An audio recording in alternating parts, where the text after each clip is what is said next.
Hi guys. So since this NMCN circular came out, my DMs have been a mess. I have like over 200 messages on my Instagram. My TikTok is even worse. And it's very impossible for me to reply every single body. I'm really sorry.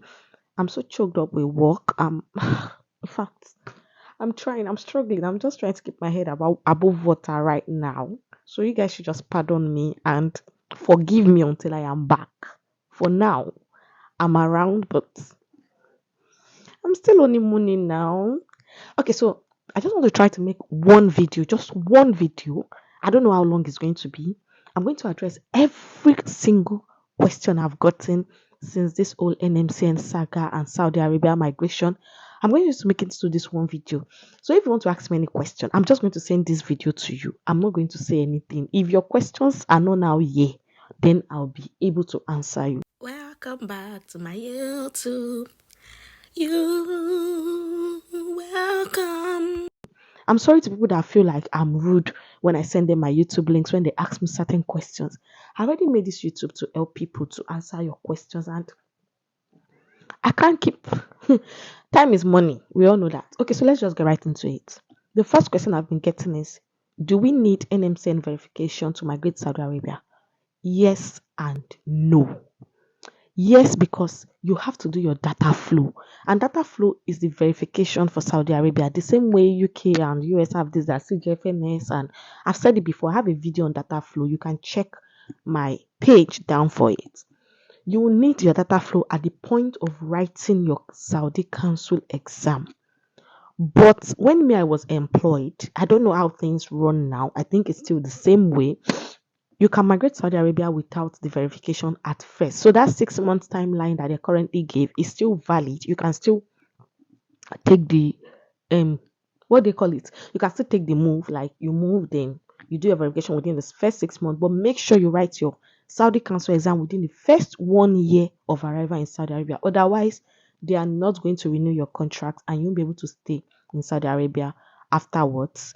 You are supposed to write your Saudi Council within the first 1 year of arrival. So that answers the NMCN verification thing. But yes, you need verification, but not immediately, not at the point of employment. Even though some employers will tell you must do your data flow, but if you are coming to the Ministry of Health, it's not really like that. I think it's the private people that make it compulsory for you to do your data flow before they offer you a job.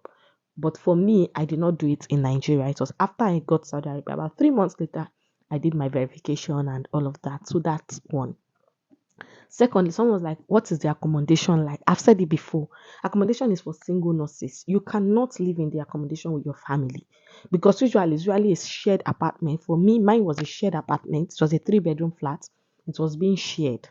And you cannot bring your family in there. If you want to bring your family to Saudi Arabia, that's another one entirely. Yes, you can bring your family, but I think you have to bring them on on a renewable visa. A visa you have to renew every 3 months. Yes, but I don't know. Someone was saying there is now a permanent residency, like you can bring your dependents permanently as a nurse to Saudi Arabia, but your dependents cannot work.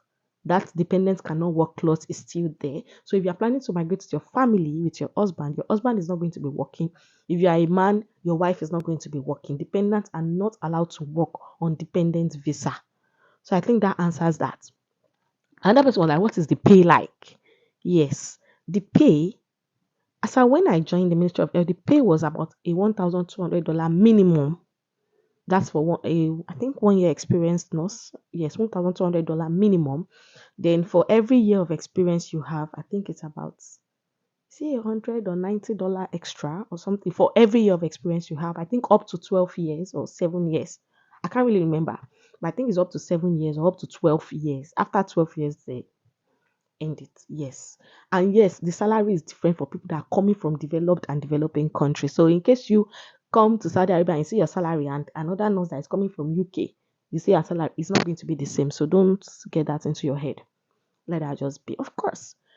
Sounds like agency fee. Yes, most agencies charge 1 month's salary as their consultancy fee, and they also charge you your processing fees. And everything amounts to about, I think, $2,500 or $3,000, depending on your salary and The processing fee is usually constant. I think that one is about $1,500. Then you had your 1 month salary to it. And so when I left, dollar was about, I think, 700. But now dollar is almost times two. So I don't know. But whatever it is that you're paying, just know that whatever loan you are taking to move to Saudi Arabia, you should be able to pay it back with your 2 month salary at most. Some agencies are now asking for 2 month salary. That is just greed and wickedness. I don't think you should come and work in Saudi Arabia and give anybody 2 months of your salary. Guys, the work here is too ethic for that, to be honest. You can't be working 6 days a week in a month and you now give somebody 2 months salary.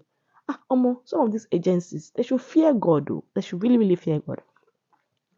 And that question I've been getting is, when does Saudi Arabia recruit? See, Saudi Arabia can just wake up today and say they want to recruit tomorrow. Nobody knows. There is no timeline. There is no anything. I have a Telegram group. I keep saying I have a Telegram. If you look down my page, you are going to find the link. Join the group. A lot of people have been sending information there about recruiting agencies, recruiting people, and people have been getting jobs. Please, I don't give job. I'm not an agent. I don't know how you can find a job. I'm sorry, please, for all of these messages in my DM. Oh my God. Please, I'm really sorry. I can't find you a job. I can only give you links to apply to a job.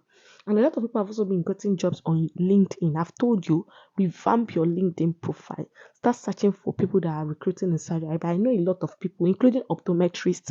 I know doctors. I know radiographers that have gotten jobs from LinkedIn. So please don't ask me how to search for job on LinkedIn. I don't know.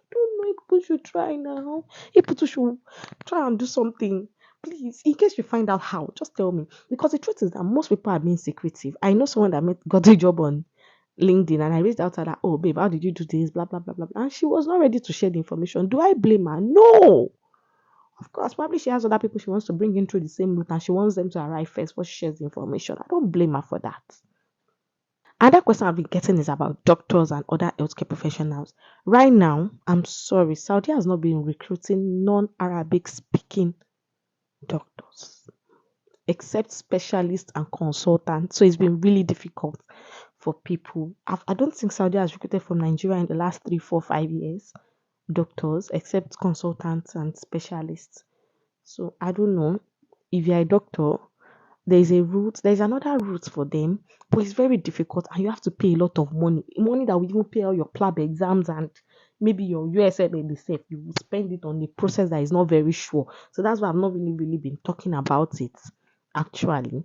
But if you are going to be DMing me about this doctor's pathway, please make sure you have like $5,000 that you want to use to migrate. I'm very honest with you because I have someone that does these things for doctors, and most people that I link up with him just end up stressing him out. And so, if you don't have 5,000, don't bother. Just leave it. Just leave it and focus on other pathways. I'm sorry, I'm not being rude. I'm just being factual and telling you the truth.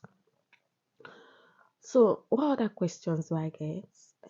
How many years contract? Yes, the Ministry of Health gives only 1 year contract, so you have to be renewing it yearly if you want to stay. And if you don't want to stay, you leave. Then some people have been having issues. They got jobs already and have not gotten their tickets. You guys should just chill. I think they are resolving the issue. And because even me, when I wanted to go for my vacation, I had to buy my tickets by myself. So please, if you come to Saudi Arabia, make sure you are saving towards your end of contract or vacation ticket, because if you are not going to be renewing your contracts, these people don't send you. They may not be willing to really assist you to get the necessary help you need. So your own is just, please give me exit visa, let me go, I'll book my ticket and go. That was exactly what I did too. Okay, so what else? I have said it before. Oh God, why is this thing bending? I've said it before and I'm going to say it again. I don't think you're supposed to pay any agency money unless you get a job. I don't know why some of these agents are now being wicked. To be honest, that's why I'm really so unmotivated to talk about these Saudi pathways. Now, agencies are telling you to bring 100k, 200k just to apply. What's it for you now? Why are people doing this? But if you ask me at any point in time, is it worth it to move to Saudi Arabia? I'll tell you every time, yes, it is. Like, if you're not earning up to $500 wherever you are as a nurse, it is worth it for you to move to Saudi Arabia. Whatever debts you incur on the path to moving to Saudi Arabia, you're going to pay it off in 1 or 2 months or 3 months maximum. To be honest, you're going to pay everything off and you're going to live a quite comfortable life. Even though I was happy in Saudi Arabia, but I wasn't really happy because I was making money, yes, but there was nothing I was doing for myself with the money in Saudi Arabia. Like I couldn't go out. There are really no places where I was in a village, but people in the city always say it's so much fun. Yeah, I really hope you're posted to a city like Jeddah, Dammam, Riyadh, or wherever. You're going to have so much fun. But that's why I was in the village. If you see my YouTube channel, you see I visited a lot of beaches.